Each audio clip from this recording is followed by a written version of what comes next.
नमस्कार दोस्तों, welcome back to mass study friends. Today we are going to talk about modals. दोस्तों, इसको कुछ लोग मॉडल भी पढ़ते हैं, कुछ लोग मॉडल्स भी पढ़ते हैं। हमें तो कंटेंट से मतलब है, कुछ भी पढ़ते रहें। ठीक है दोस्तों, आज हम पढ़ाएंगे आपको बहुत ही इंपॉर्टेंट मॉडल्स। और आपको मैं बता दूं कि जैसा कि आपको पता है कि हम दो टॉपिक कवर कर रहे हैं। पहले हमने टेंसेस कवर किए, पूरी 12 क्लासेस आपको मिल जाएगी, आप चाहें तो देख सकते हैं। उसके बाद अब हम मॉडल की सीरीज चालू कर रहे हैं। इस सीरीज में हम सारे मॉडल्स वन बाय वन करके पढ़ेंगे और आपको इस बार ऐसे मॉडल्स पढ़ाएंगे कि आपको कभी फ्यूचर में इनको बार बार पढ़ना ना पड़ेगा। ठीक है दोस्तों, और बिल्कुल सही बात है, सीखो तो ऐसा सीखो कि आपको उसको बार बार सीखना ना पड़े, बाद में और रिपीट ना करना पड़े। ठीक है दोस्तों, तो चलिए शुरू करते हैं। अब देखिए दोस्तों, कुछ लोग इसे मॉडल्स बोलते हैं, कुछ लोग इसे बोलते हैं ऑक्सिलरी वर्ब्स। एक्चुअली मॉडल्स होते क्या है, जैसे shall, should, can, could, may, might, need, dare, must, ये सारे के सारे जो होते हैं मॉडल्स होते हैं। लेकिन आपको एक बात बता दूं मैं कि इन सारे शब्दों को, जो शुड है, मस्ट है, मे है, कैन है, कुड है,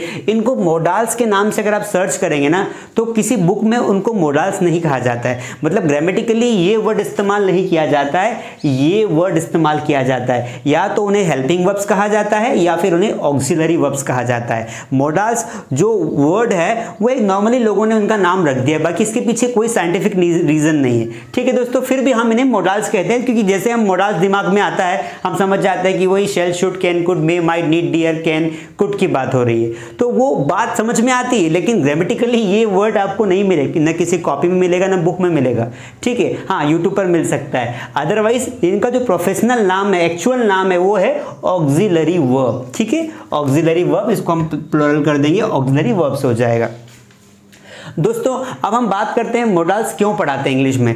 दोस्तों मॉडल्स एक्चुअल में क्या है कि वैसे तो हमारे पास टोटल 12 हेल्पिंग वर्ब्स है, जैसे do, does, is, am, are, has been, did, was, were, had been, will be, will have been. ये 12 हेल्पिंग वर्ब्स है अंग्रेजी में, जिनके माध्यम से सारे टॉपिक्स पढ़ाए जाते हैं। लेकिन क्या हुआ कि कुछ सेंटेंसेस ऐसे होते हैं जो टेंसेस से बनते ही नहीं है, क्योंकि उनमें टाइम का पता नहीं होता है। तो क्या होता है कि स्पेसिफिक सेंटेंसेस होते हैं, जैसे रिक्वेस्ट करना है, परमिशन लेना है, सजेशन देना है, पॉसिबिलिटी बताना है। तो ऐसे इस प्रकार के वाक्यों को बनाने के लिए ही हमें मॉडल्स वाली हेल्पिंग वर्ब का इस्तेमाल करना पड़ता है, जो टेंसेस के अलावा होती है। ठीक है दोस्तों, अब वो कितनी होती है तो ऐसा कोई फिक्स नंबर नहीं है इसका, फिर भी जो 10 से 12 होती है वो चलन में है और उनका सबसे ज्यादा इस्तेमाल किया जाता है। तो इसलिए आज हम पढ़ने वाले हैं सबसे पहला मॉडल, दैट इज शुड। आज हम पढ़ेंगे शुड। अब देखिए दोस्तों, ये जो शुड है ये बहुत ही प्यारा और बहुत ही अच्छा मॉडल है, और इसकी पहचान अगर हिंदी की बात करें तो ये है कि जब भी किसी सेंटेंस के लास्ट में चाहिए आएगा तो हमें शुड लगाना। ये तो एक कंडीशन हो गई, नॉर्मल कंडीशन हो गई। अब देखिए, लेकिन इसका इस्तेमाल हम दो जगह से करते हैं दोस्तों, दो कंडीशन में करते हैं। एक तो कंडीशन ये है कि हम अपनी ड्यूटी की बात करें, ऐसे सेंटेंसेस जिसमें खुद के कर्तव्य की बात की गई हो, ऑब्लिगेशन की बात की गई हो, और एक ऐसे सेंटेंसेस जिनमें किसी को एडवाइस देने की बात की गई हो। एडवाइस का मतलब होता है सलाह, ठीक है, और ड्यूटी का मतलब होता है कर्तव्य। तो या तो कर्तव्य की बात कर रहे हैं या सलाह की बात कर रहे हैं। ऐसे दो प्रकार के वाक्यों के लिए हम लोग शुड का इस्तेमाल करते हैं, और सेंटेंस के लास्ट में चाहिए आना चाहिए। जैसे आपने कहा, हम अगर ड्यूटी की बात करें तो मुझे अंग्रेजी पढ़ानी चाहिए, मुझे रोज़ समय पर सोना चाहिए, मुझे समय पर उठना चाहिए, मुझे रोज़ नहाना चाहिए, हमें पढ़ाई करनी चाहिए। तो ये हमारी ड्यूटी हो गई।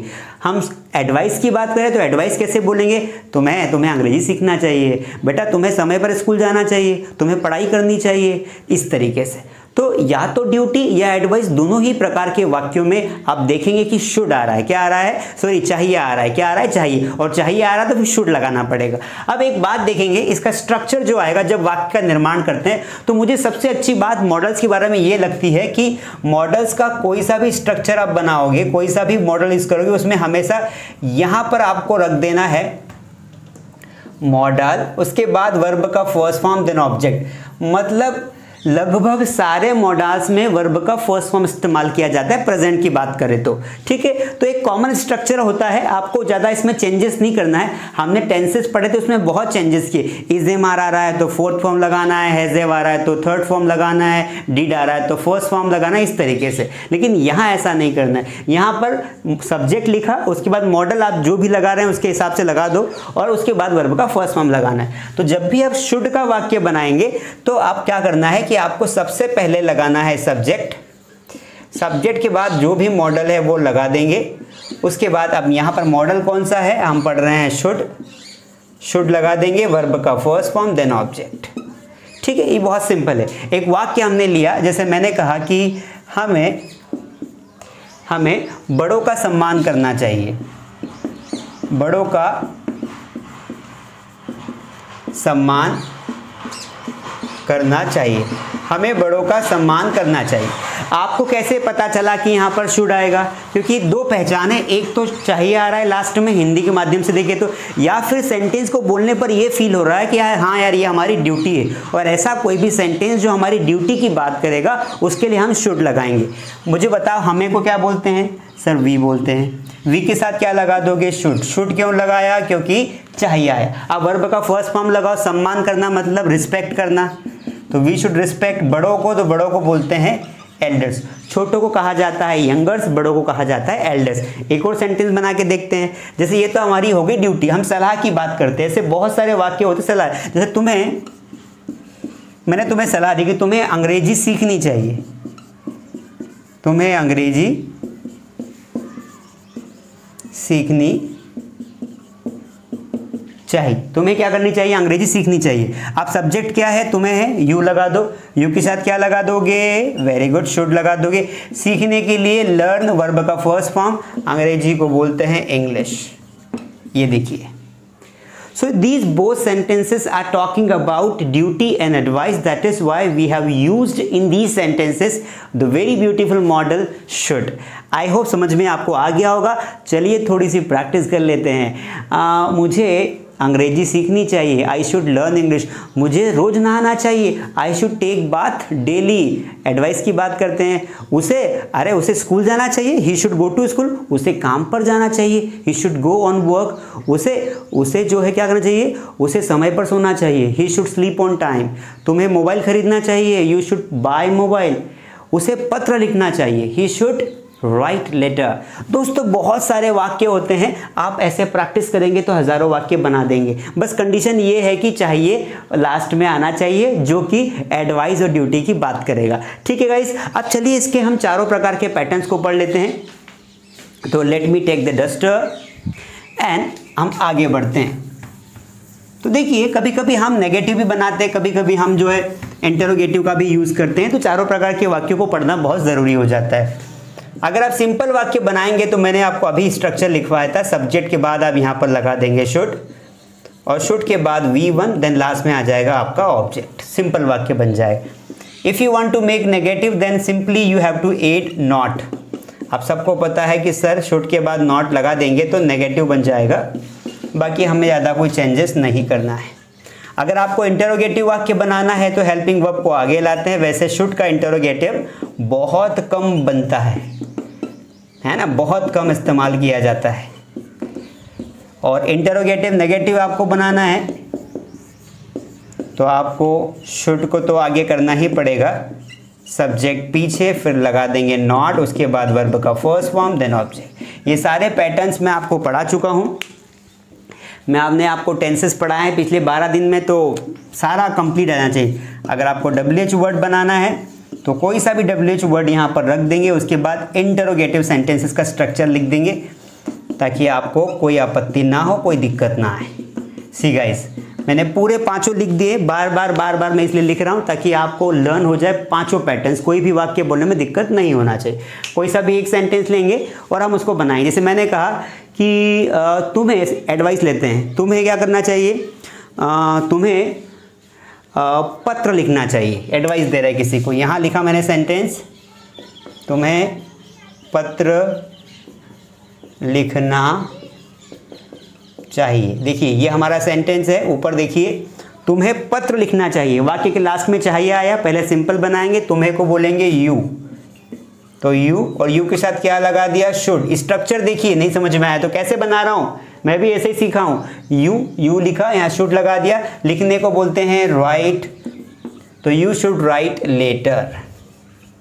ये सिंपल हो गया, यू शुड राइट लेटर। तुम्हें पत्र नहीं लिखना चाहिए, मना कर रहे हैं तो नॉट लगा दो, यू शुड नॉट राइट। आप चाहो तो अभी लगा सकते हो, है ना। अगर लेटर एक है, अंडरस्टूड है, तो आर्टिकल अ लगा सकते हो। जब भी किसी वाक्य के बीच में अ आएगा, अल्फ़ाबेट अ आएगा, उसे अ पढ़ना है, ए नहीं पढ़ना है। ए लेटर नहीं होगा, अ लेटर होगा, ठीक है। क्या तुम्हें पत्र लिखना चाहिए? इंटरोगेटिव है तो बना दो, should you write a letter, question mark लगा दो। क्या तुम्हें पत्र नहीं लिखना चाहिए? Should you not write a letter, तुम्हें पत्र क्यों लिखना चाहिए? वाई लगा दो, वाई शुड यू राइट